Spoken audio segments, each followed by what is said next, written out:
It's just about football season, if you can't tell. Danny Fry with Eric Satera reporting for News 3 here at the third day of practice for WIU football. It's also WIU Football Media Day, and one thing that was really emphasized during Media Day, Eric, what was that? It was definitely finishing, Danny. You know, this team struggled last year. A couple notable games with finishing, North Dakota State and Illinois State as well. Tough games. They would come into the fourth quarter with leads and end up walking into the locker room with an unfortunate loss on their shoulders to swallow for the rest of the night. And that's something that this team is not going to want to do this season. We got to finish.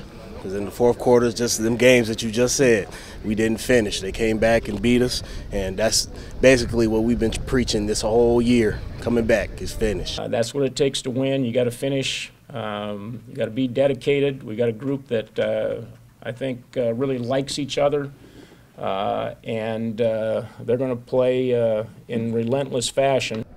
One of the big points of emphasis this year for WIU football is their strength of schedule. Eric, you have a little more on that. Yeah, Danny, 8 of the 10 FCS opponents that Western is facing this year are ranked in the top 25 poll this season and is possibly one of the toughest schedules in the country. If there's anybody that's playing a tougher schedule in the country at our level, I'd like to see it.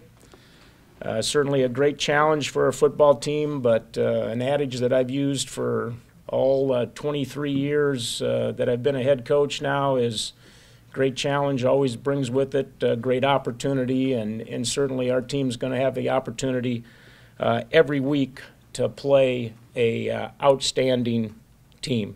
You know, that's something that we take pride in, you know, playing one of the toughest schedules in the nation. It's easy to play a bunch of easy teams and win those games, but we want to be the best, you have to beat the best, and we want to play one of the toughest schedules and win the most games that we can.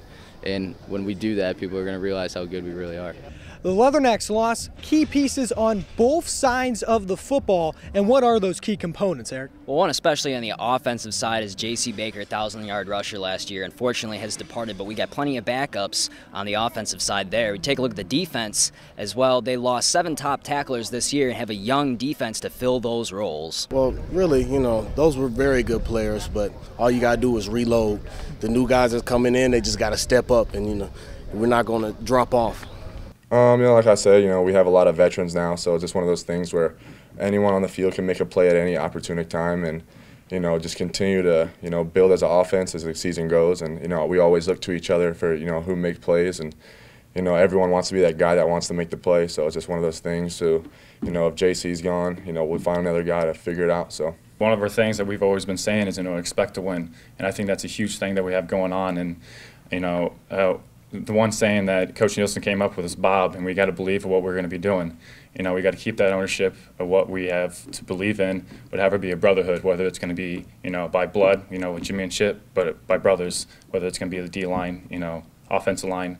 We all got to be a brotherhood. A change in attitude in the team, and, you know, expecting to win, and I think that we definitely have that attitude about us going into this season, which is going to be great, and I think it's going to be good to see. Well, obviously a lot of buzz in the year for WIU football. That football season kicks off right here at Hanson Field, September 3rd, 6:30 p.m. kickoff against in-state rival Eastern Illinois. For Eric Satera, I'm Danny Fry reporting for News 3.